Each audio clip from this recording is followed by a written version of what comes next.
And the guy was talking about short-term memory, that really, pretty much after 5 seconds in our short-term memory, it kind of goes.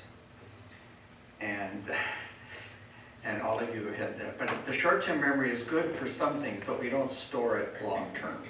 You know, so remembering hopefully where your keys are, you know, or where you parked your car, or, you know. And then there's some things which we do put in long-term memory. And then they had a guy that was the world champion in memory. And he was saying that he was not any extraordinary person, but he worked at it just like an athlete would work at it. And he went on the street like they do in the brain games, and there were these 3 gals he asked if they'd be willing to do a little experiment. And he asked for $1 from each of them, and he said, so he says, if I can look at your dollar bill and then later I can tell you what the serial number is, and if I can't do it, I'll give you $2. If I can do it, then I keep the $1. So they agreed. And he had 4 actually dollar bills. He looked at them, put it down. Looked at it, put it down. Looked at it, put it down. And then he gave it back to them. And then he asked them, okay, yours was, and he looked up and it's 8 numbers and 2 letters. And he did it for all 4 of them. Oh my goodness. Wow. And I told the kids the story of Jerry Falwell, that he had a photographic memory. He could look at a page of print, look away from it, and see it in his mind. I mean, that's pretty good. And the kids were saying, boy, I wish I had that. So yes, and then they did a little quiz too. They went into a grocery store and they said, we're gonna play the game where I say, I went to the store and I bought corn. Okay, and then somebody says, I bought corn and broccoli, and they kept going. And then the 5th guy, he said, and he said, that's pretty normal. That you can't remember even a shopping list. That's why you do write things down when you go shopping. I know when Diane sends me shopping, I always come back with a lot more than what I'm supposed to. Because you're not supposed to go to the store hungry either, are you? So, okay, well, we're going to do a quick review from Gideon Films, and it's just kind of a summary of Balaam and the donkey and what we covered. And then we'll talk about it. And we're going to talk about Balaam's donkey and kind of an obscure lesson that Basic Youth Conflicts taught in one of their booklets.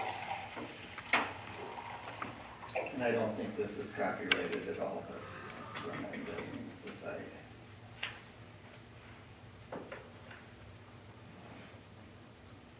Let's see if I still have it up.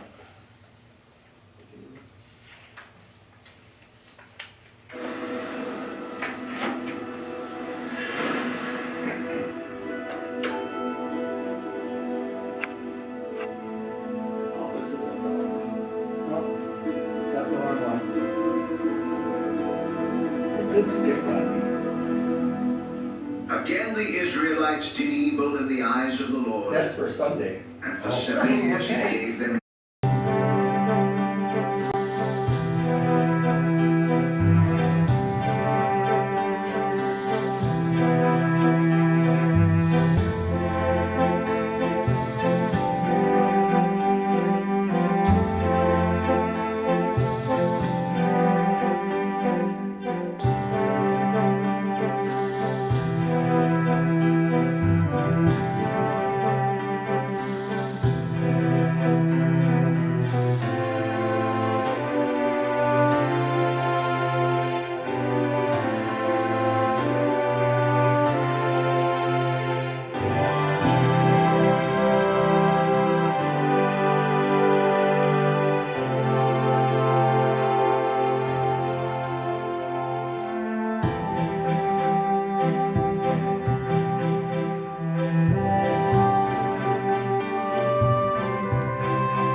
it's just, it's an amazing story.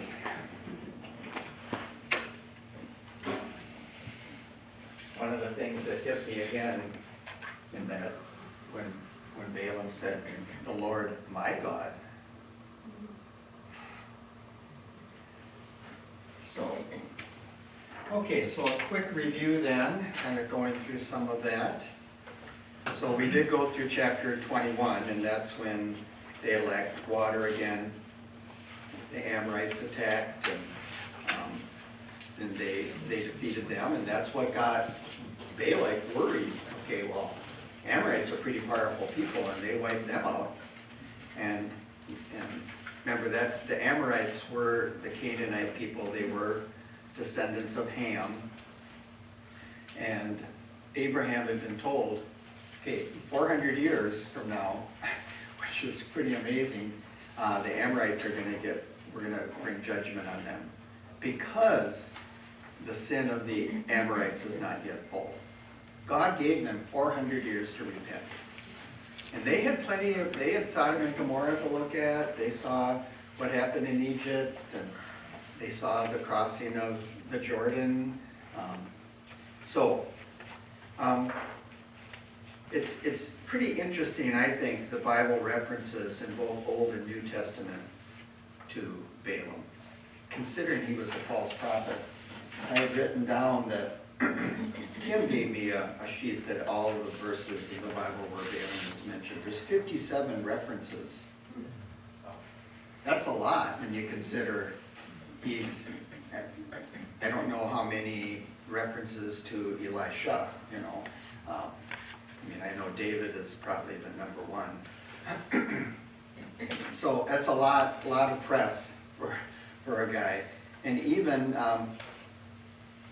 in Jude 11, Revelations 2, his legacy of being a false prophet and greedy lived thousands of years after his death.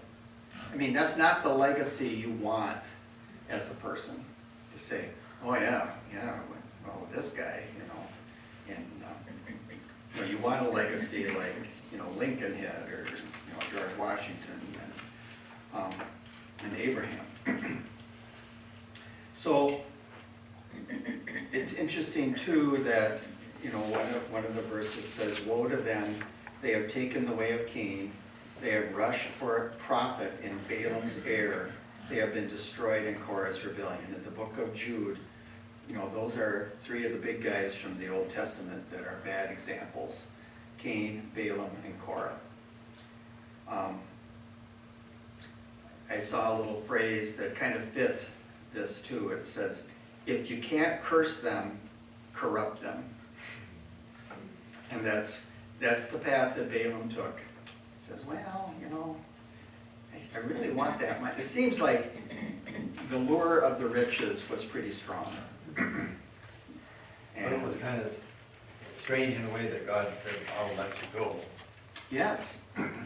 But I think he should have stopped right Balaam, so he said, I can't go. He should have stopped at number one. Right, yeah. He said, well, I can't do it. But sorry. The temptation was there, so God said, well, go ahead, but only say what I want you to say. Well, Right. that was a test. And it was a test for him. And then interesting, God used him to give some correct prophecies about, which we're going to get to, about Israel.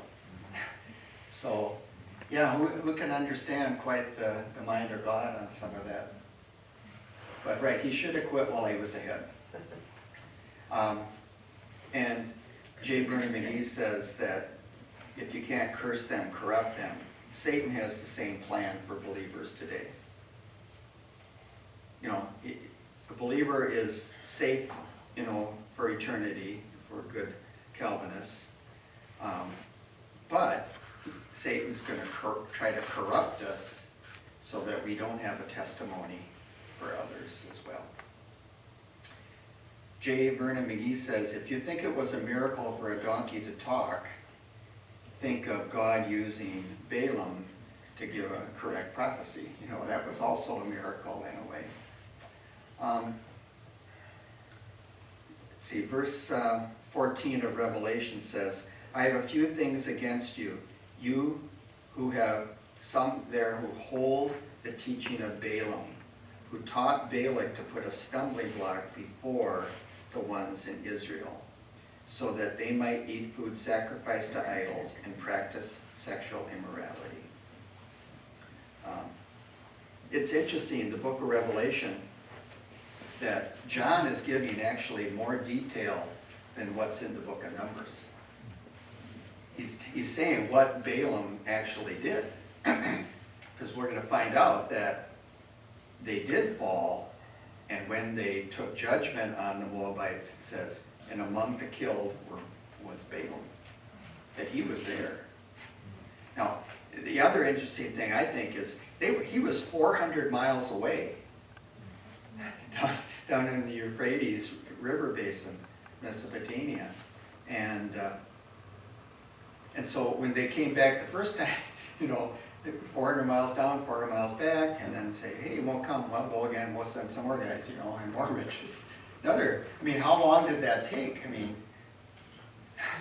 Quite a while. Yeah. So let's look at chapter 23, verses 7 through 12, as we have kind of the first. Oh, before I do that, I wanted to quickly talk about Balaam's donkey here in this sheet here.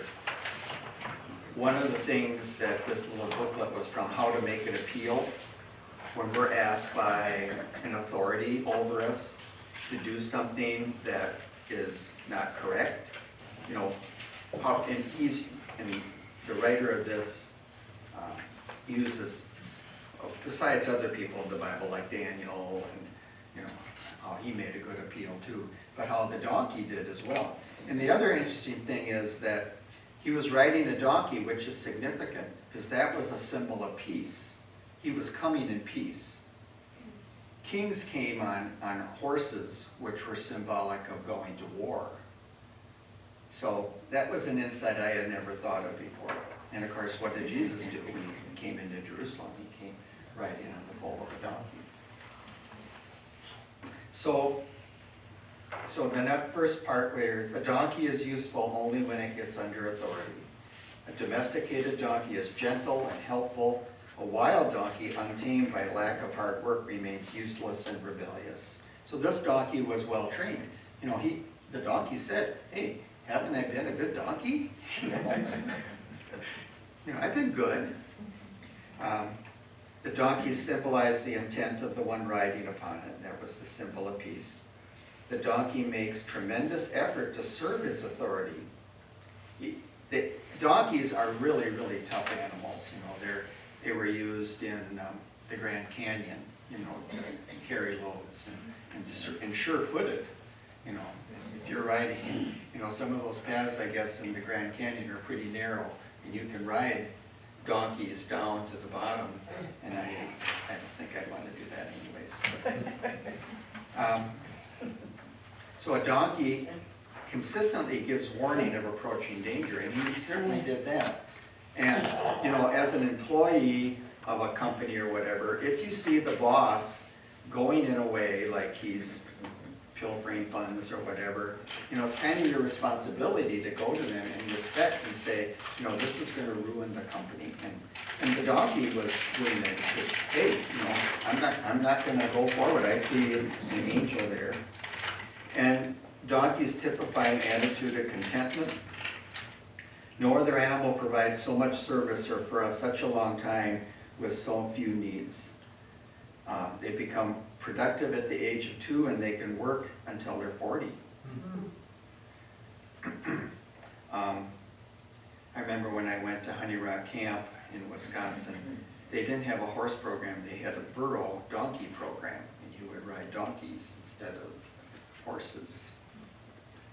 Might have been cheaper too, because they don't require the high quality food that a horse would. Females typically work until giving birth and are back working the very next day. How about that? A donkey communicates his feelings, and they do that with a lot of body language, with their ears, just like your dog. You can tell. I don't know if you could tell with your dog Scooter what he was thinking, but with their ears and body language. And then the donkey consistently demonstrates forbearance. Used as a source of power, donkeys have walked miles upon miles in a circle without showing signs of discontent. So, turning the axle to grind wheat or pump flour. So, the donkey was a good example of appealing to the authority, and he did, he said, I've been good, and I didn't really want to do this, but I had to. And then it's important too that God was the one that opened the eyes of the owner, Balaam. And that's his point too, is once you've made your appeal in a situation, then it's God's job then to open up the eyes of that person and say, oh, you're right. And they might resist that. Okay, so the first prophecy that he does, verses 7 through 12, chapter 23.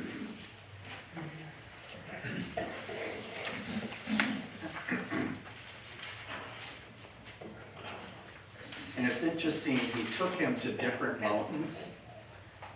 So the first one he says, hey, that's not what I wanted. Let's go to a different mountain. Now, part of the mentality of that was that the idea back then was there were kind of local gods. And, okay, so, maybe the God isn't really in this mountain, so you can't. We'll go to a different one. Maybe there's a different God that will. I mean, Balak didn't have any concept of a true God. Balaam did. And,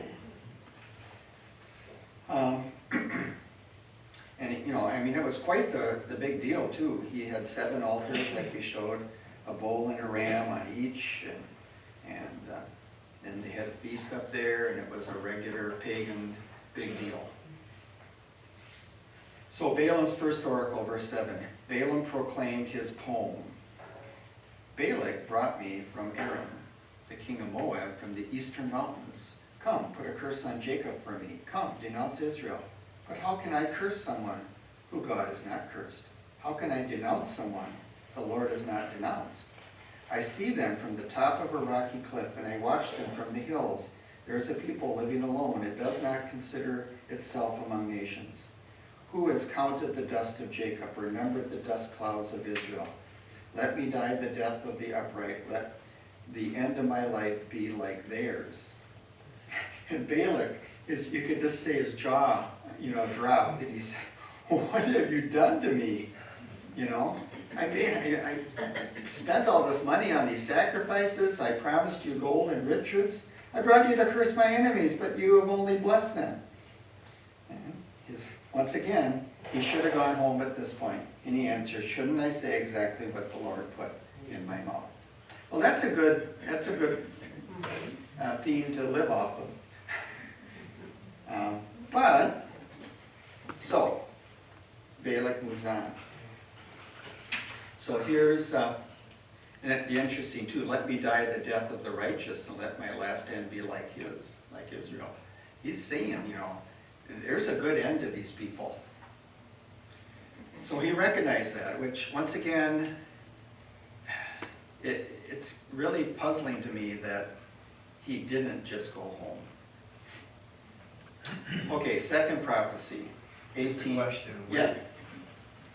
Was he not a part of Israel at all, Balaam? No, no. Okay, he came from another country, but he knew. Yeah.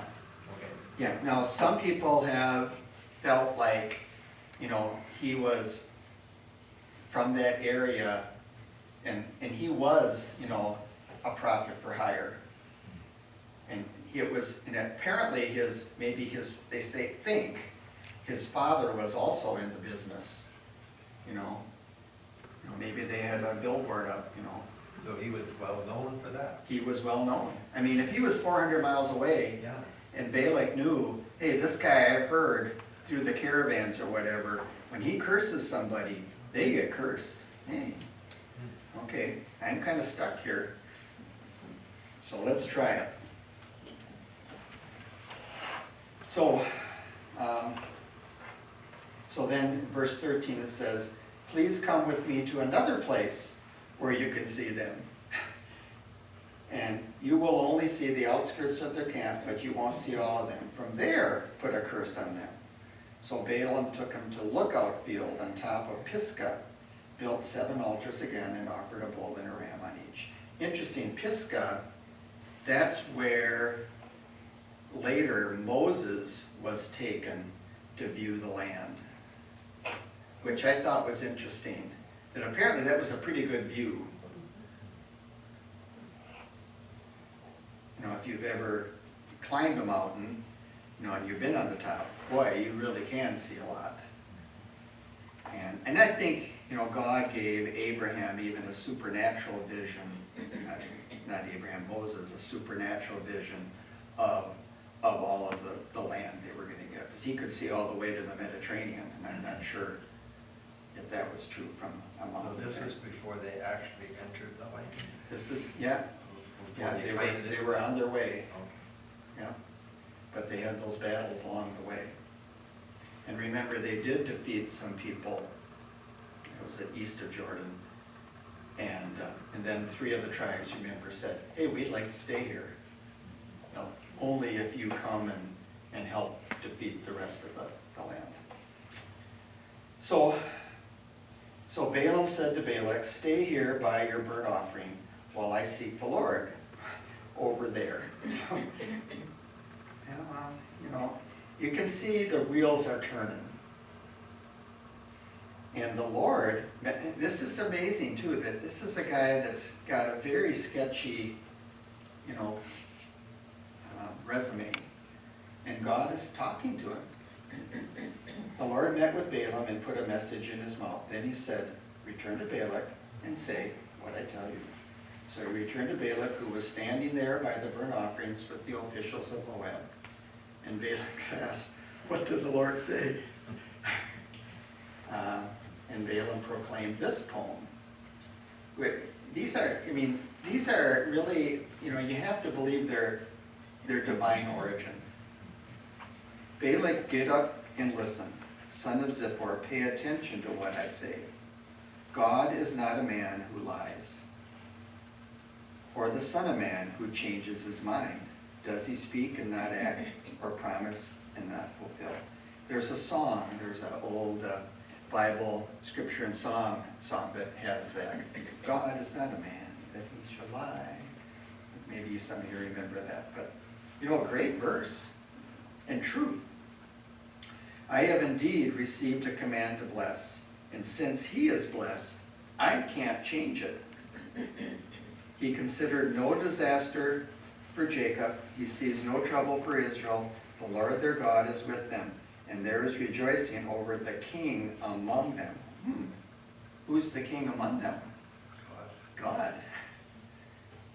And God brought them out of Egypt. He is like the horns of a wild ox for them. There is no magic curse against Jacob, no divination against Israel. And it will now be said about Jacob and Israel, what great things God has done. The people rise up like a lioness. They rouse themselves like a lion. They will not lie down until they devour the prey and drink the blood of the slain. That's pretty strong. And so what does Balak say? Don't curse them. If you don't curse them, don't bless them. And Balaam said, hey, didn't I tell you, whatever the Lord says, I must do. Once again, that would have been a good time to say, I'm going home.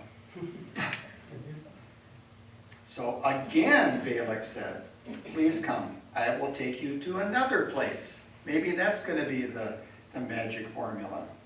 Once again, a real ignorance of the true God. Even though Moab, you know, is a descendant of Lot, you know, some of that truth should have filtered down even after, you know, hundreds of years. I mean, they should have known about the flood. They should have known about creation. They should have known about Abraham. So Balaam took to the top of Peor, which overlooks the wasteland.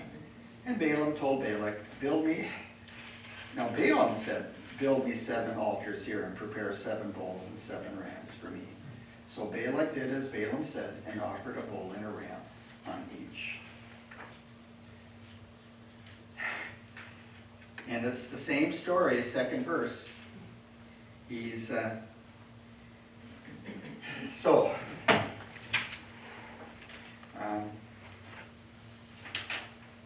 so he's still hoping.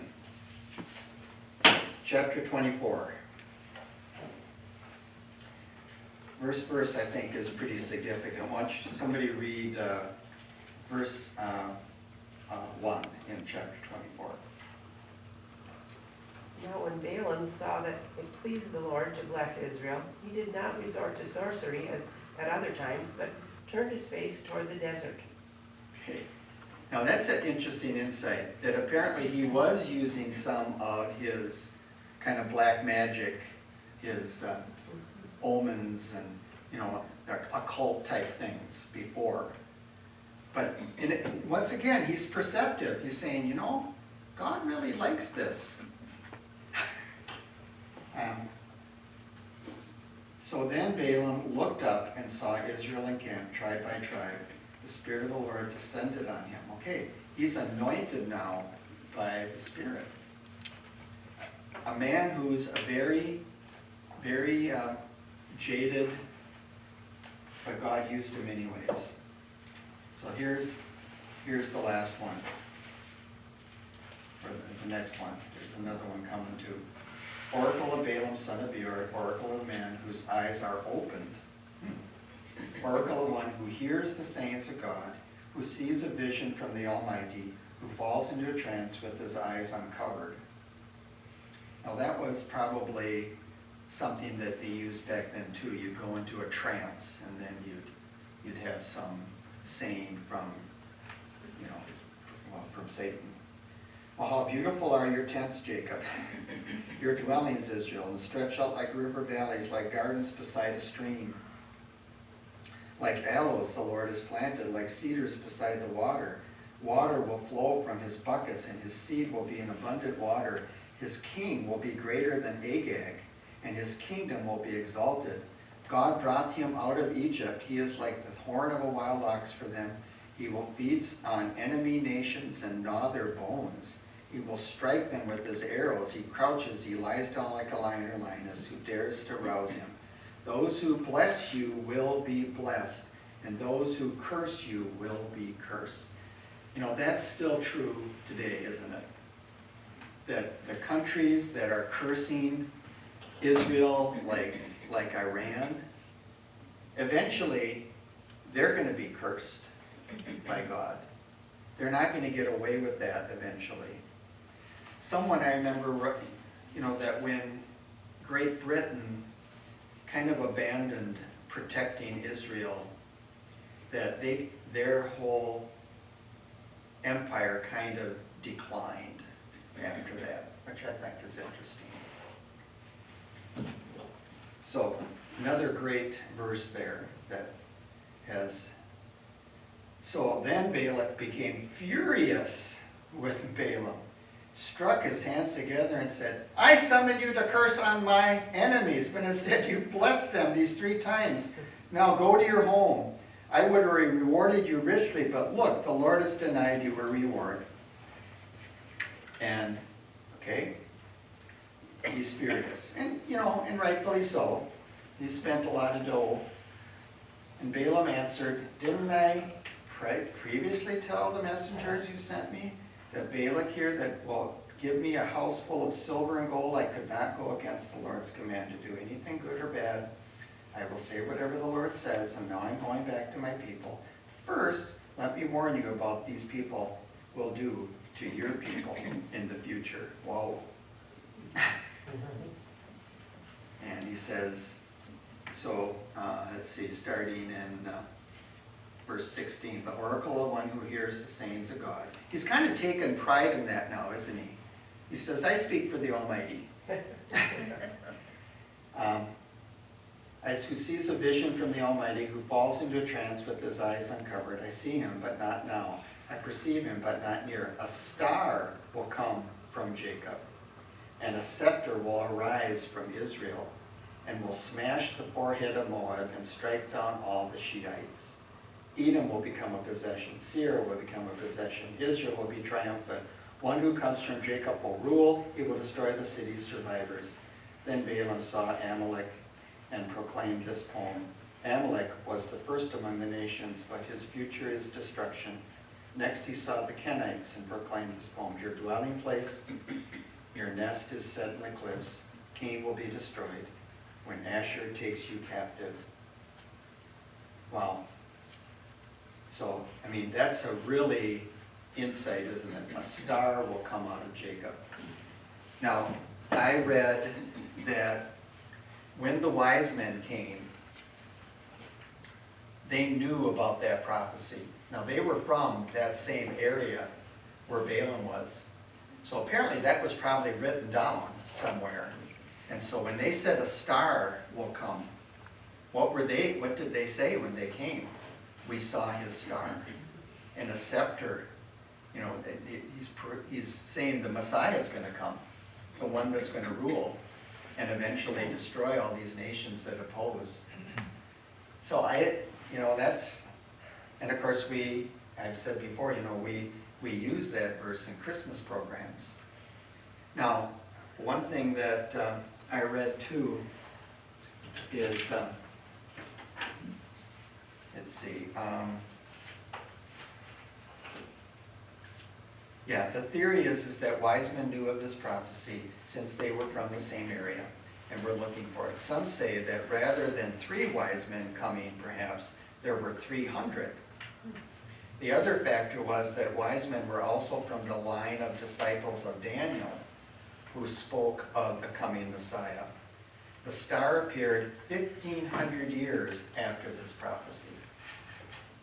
I think that's, you know, I mean, it just shows how God sees the beginning from the end. And that star appeared at just the right time.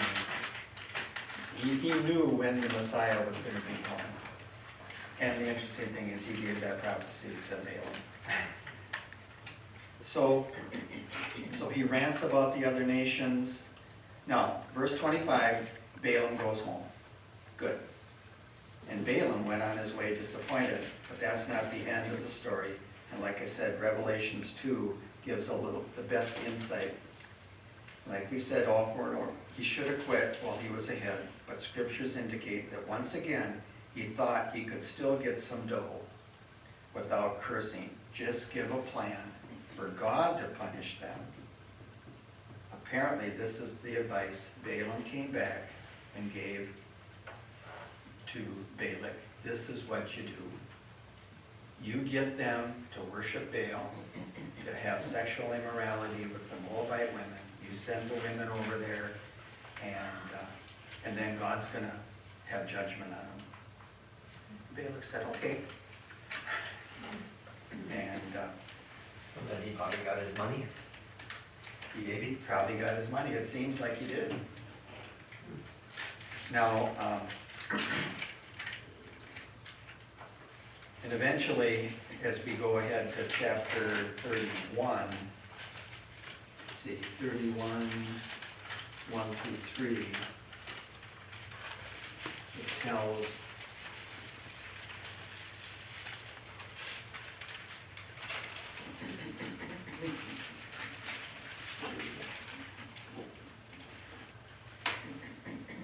and the Lord spoke to Moses, execute vengeance for the Israelites against the Midianites, and they were also the Moabites. After that you will be gathered to your people. And so Moses spoke to the people, equip some of your men for war. They will go against Midian to inflict the Lord's vengeance on them. So then he sent troops. They sent Phinehas, the priest, whose care were the holy objects. And they waged war against Midian. Midian was in league with Moab. And as the Lord commanded Moses, and killed every male, along with the others slain by them, they killed the Midianite kings, 5 kings of Midian, and they also killed Balaam, son of Beor, with the sword. So he did apparently go back. He didn't stay. Like we said, he should have just been happy that, you know, God didn't kill him with the angel. And How much time I lapsed there? What was that? How much time did it last before they have to? I don't have that, but I don't know. It couldn't have been a terribly long time, No. because it was soon that, like he's saying to Moses, okay, here's one more thing you're gonna do before you go into the land. And then Moses goes up to Pisgah, and then the Lord buries him. It's interesting too that in Nehemiah even, Nehemiah recounts this story in chapter 13. He refers back to about Balaam. And this is one reason why the Moabites were kind of under a curse. But the grace of God is shown there too, because Ruth was a Moabitess. And she became an ancestor of Jesus. So what they figure is the sexual immorality was combined with Baal worship. God's anger burned, and the cancer had to be removed radically before they entered the promised land. This is right before they crossed the Jordan. Now these men that fell, that were killed, they probably already had a duplicit heart, and they probably already had sin in their lives, and this was just an opportunity to express it. So they're really kind of going wild. And God said, kill the men that were involved. God is doing, as Jay Vernon said, God is doing an act of mercy to save the nation, that if the cancer remained, it would destroy them before they entered the land. So it's a pretty graphic event, very open sin. One of the leaders of the tribe of Reuben, of Simeon, brought a Midianite woman into his tent. And the people, and while he's doing this in front of everybody, and the people are weeping because of the plague that hit. And then it says Phinehas, the grandson of Aaron, takes a spear and goes and kills the guy and the woman. I mean, it's pretty graphic, but in the verse of Revelation that we talked about was directed to the church of Pergamos, and it was about the doctrine of Balaam. It was not persecution from the outside that was bad, it was the sin from within, and the same is true today. Example of Rome is applicable today. Rome fell not from without, but from within. And the same is true in the time of Judges. You know, there was the outside, and then at the end of the book, the problem was within.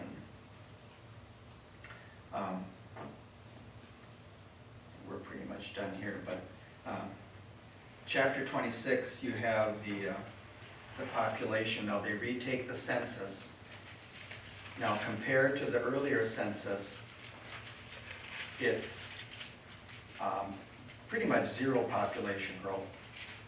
So as they're going through, and of course, people are judged along the way. That would be one reason. And the one that made the biggest drop was, interesting, the tribe of Simeon. They went from 59,000 to 22,000. That's a big drop. Now, I'm associating some of that with who was the leader of the tribe of Simeon was the one that Phinehas went and killed, that was blatantly sinning in front of everybody, kind of like, look at me. And were they in league with him? Were they most of the people that were killed during the plague? I don't know. But it is interesting that that one in particular is, the rest of them are, you know, within the ballpark. Some a little more, some a little less, but that's the biggest drop. But, so they went in with 600,000 men, and so that's still a pretty good army. I don't know how many were at age of military service, but so that's pretty much it for today. So we'll pick it up and we'll continue going through Numbers here, and Moses dying, and interesting thing about, nobody knows where Moses was buried. The Lord buried him. And why? Well, I think partly because if they knew, they'd have, I mean, even today in Israel, there's all these, there's a church built over the grave of, of Joshua or whatever that, it would have been, I mean, Moses was kind of a big deal, so. That'd be a thing of worship. And it would be a thing, Where Moses Right. died. right? And if the snake on the brazen serpent on the pole, if that became an object of worship, how much more, knowing where Moses, or digging up his body, and here's the skull of Moses, I'm sure, I mean, doesn't the Catholic Church have some shrines where this is the thumb of John the Baptist or something, The Catholic Church is looking for a way, the head of the Catholic Church is looking for a way to bring homosexual marriage into the church. Oh, yeah. And Yeah, it's, you talk about a cancer in, within the church, from within. that's one of the worst of, Yeah, a mockery on God. Well, thank you for coming, and we will see you on Sunday, and we'll continue in our book of Judges and talk about